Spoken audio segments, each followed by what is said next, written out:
입사하자마자 반드시 마스터해야 할 5가지. 첫째, 복합기 사용 방법.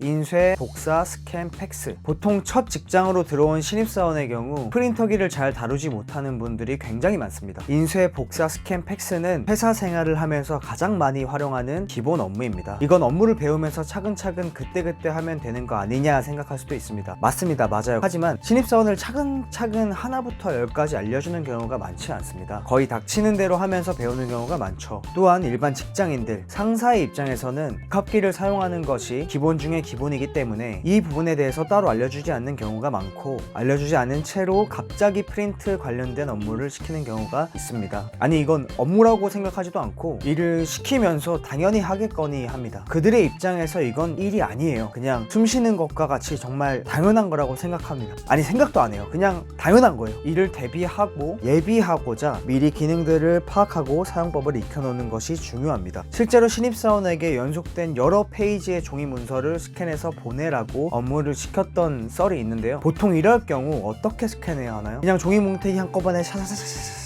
해서 한 파일로 스캔을 해야 되는데, 신입사원은 조금 다르게 스캔을 했습니다. 한 장씩 한 장씩 스캔해서 파일을 보낸 거예요. 여러 장의 파일이 생긴 거죠. 근데 이런 실수가 특정 신입사원 한 명한테서만 일어난 게 아니라 몇몇의 신입사원들로부터 꽤 많이 발생했었습니다. 아마 제가 방금 얘기한 스캔에 대한 부분도 모르시는 분이 있을 수도 있어요. 그리고 실제로 업무를 하다가 특정 기능이나 사용법을 몰라서 프린터기 앞에서 이것저것 눌러보면서 어버버거리는 경우가 빈번하게 발생하는데요. 이때는 신입사원 입장에서는 정말 초조합니다. 정말 똥줄 타요. 거기에다가 다른 직원이 저 때문에 기다리고 있는 상황까지 닥치게 되면 괜히 죄 지은 것 같고 민망하고 식은땀 나고 얼굴 시뻘개지고 별것도 아닌 건데 이런 상황을 맞이할 수 있습니다. 이처럼 요 프린터기에 관련된 내용들은 미리 마스터해 놓으시면 정말로 큰 도움이 되실 겁니다. 두 번째, 전화 받는 방법, 전화 돌리는 법, 전화 땡기는 법, 전화 받는 멘트.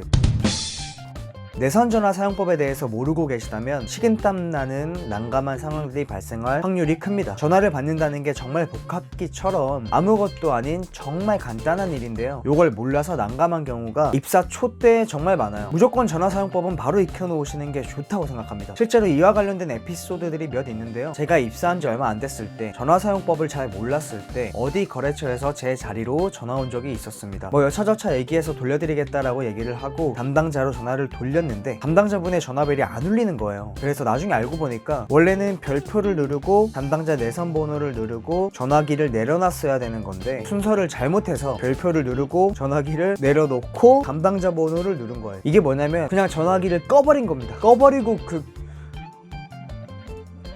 꺼버린 상태에서 아무 기능도 못하는 전화기 숫자만 누르고 있는 거예요. 몇 분 후에 당연히 다시 연락이 왔고 저는 똑같이 전화를 계속 돌렸어요. 제 딴에선 돌렸는데 실제로는 전화를 끄는 거죠. 그래서 한 번 더 전화가 왔을 때 상대방 쪽에서 얘기를 하더라고요. 전화가 계속 안 돌려진다, 확인 좀 해달라. 그래서 옆에 계신 선배님한테 급하게 조용히 물어보고 전화를 돌렸던 기억이 있습니다.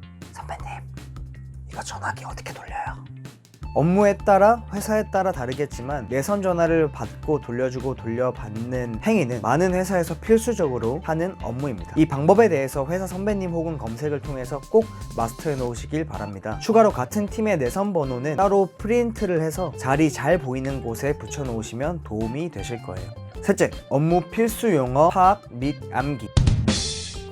자, 여러분은 입사와 동시에 다른 언어를 사용하는 새로운 세상에 들어오신 겁니다. 자리를 배정받고 주변에서 일하고 있는 상사들의 대화를 잘 들어보면 그 대화들의 50% 절반 이상은 못 알아들으실 겁니다. 경력사원이면 모르겠는데 신입사원, 신입 인턴 등의 신입 근로자의 경우 못 알아들을 확률이 굉장히 높습니다. 사수 혹은 상사가 OJT나 개별 교육 등을 하긴 하지만 안 하는 경우도 많습니다. 현장에서 사무실에서 업무에서 사용하는 용어들을 따로 용어집으로 만들어서 알려주거나 그러진 않습니다. 스스로 캐치해서 상사한테 물어보면서 찾아보면서 공부를 해야 하는 게 거의 대부분의 회사의 현실이자 환경이라고 생각합니다. 아무리 완벽한 사수가 있다고 해도 모든 용어를 알려줄 수는 없어요. 스스로 해야 합니다. 물론 시간이 지나면 알게 되는 경우가 다반사이지만 이를 시간에 맡기기에는 정말 많은 시간이 필요하고 업무를 적응하는 데 있어서 시간이 오래 걸리며 많은 실수와 우여곡절들을 겪을 겁니다. 그 전에 빠르게 회사와 업무에 적응하고 실수를 줄이기 위해서 속하고 있는 회사나 팀 동료들이 사용하고 있는 언어에 단어에 대해서 공부하고 암기해 놓으시는 것을 추천드립니다. 저 같은 경우에도 정말 많은 단어들이 생소하고 처음 듣는 말들이 너무 많았어요. 괜히 모르는 단어 캐치 못하고 어영부영 일 진행했다가 실수한 적도 많고 사고 친 적도 많았습니다. 예를 들어서 야 그거 백해, 아니면 태워서 진행해, 이런 것들 별별 용어들을 다 써요. 이렇게 상사분들은 제가 알지 못하는 단어들을 섞어서 업무를 시키고 가르쳐 주시는데, 모르는 단어나 용어들을 꼬치꼬치 물어보기가 애매한 순간들이 많아요. 상대방은 바빠 죽겠는데 모를 때마다 물어보기도 뭐하고, 배운 거 같은데 또 물어보기도 뭐하고, 상식 같은 단어인데 모른다고 물어보기도 눈치 보이고 뭐라고 하고, 근데 또 물어보면 왜 모르냐고 화내고, 안 물어보면 왜 안 물어보냐고 화내고, 나름 억울한 순간들이 조금씩 있습니다. 그래서 저는 따로 완전 로우 데이터로 적어놓기 시작했습니다. 아예 조금이라도 애매하거나 모르는 단어까지 다 포함해서 싹 다 정리해 놓는 거예요. 무식하게 다 적었어요. 적으면서 우선 인터넷 검색으로 정보와 뜻을 찾아봤습니다. 웬만한 단어, 현장 용어, 업무 용어들은 인터넷 검색하면 다 나올 겁니다. 그렇게 나오는 정보들을 따로 적어놓고 암기했습니다. 검색을 해도 모르는 단어들은 사수가 쉬고 있을 때나 밥 먹으러 갈 때 따로 간단하게 물어보면서 용어들을 익혔습니다. 이렇게 하니까 정말 빠르게 업무 용어, 현장 용어들을 익힐 수 있었고, 비교적 빠르게 업무에 적응할 수 있었습니다. 넷째, 이메일 작성법, 서명 세팅, 참조의 범위. 입사 전까지만 해도 이메일을 작성해 본 적이 없는 경우가 대다수일 것입니다. 실제 업무를 할 때 이메일 작성할 일이 굉장히 많은데요.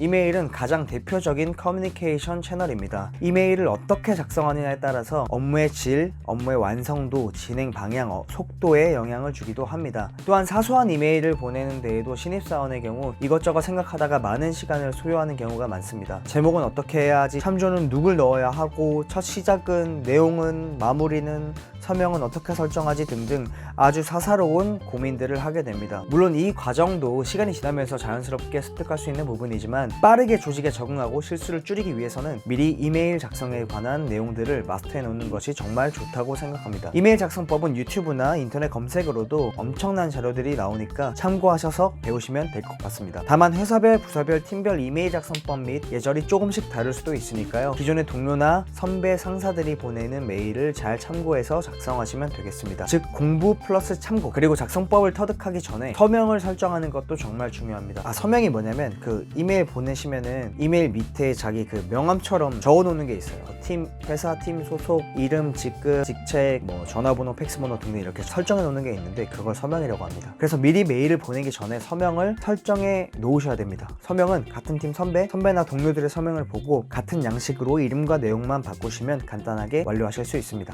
다섯 번째, 상사의 성격 및 업무 스타일 파악.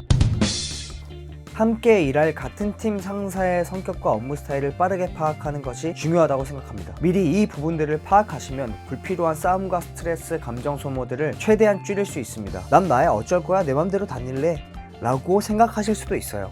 네, 충분히 이해하고 충분히 그렇게 생각할 수 있습니다. 하지만 생각만 하시기를 추천드립니다. 여러분은 신입사원이고 회사라는 집단에 속해서 공동체 생활 및 근로활동을 하는 근로자입니다. 성격으로는 보수적, 개방적, 적극적, 소극적, 뒤끝이 있거나 없거나, 책임형, 회피형, 긍정적, 부정적, 다혈질, 터프함, 차분함 등등에 대해서 파악하시면 될 것 같고요. 실제로 시간이 지나면서 업무 숙련도가 높아지는 이유 중에 하나는 상사의 성격과 업무 스타일을 파악해서 그에 맞춰 일하는 방식을 익혔기 때문이라고 생각합니다. 합이 잘 맞는다고도 합니다. 자료 작성을 예로 들었을 때 가독성과 형식과 툴을 중요시하는 상사가 있는 반면, 외적인 요소는 중요하지 않고 빠른 속도와 핵심 내용을 중요시하는 상사가 있습니다. 만약 상사의 성격이나 업무 스타일을 파악하지 못한 채로 일을 진행한다면 어떤 일이 발생할까요? 실제로 업무 스타일을 파악하지 않은 채로 일을 진행했다가 진땀 빼고 정말 고생했던 적이 있습니다.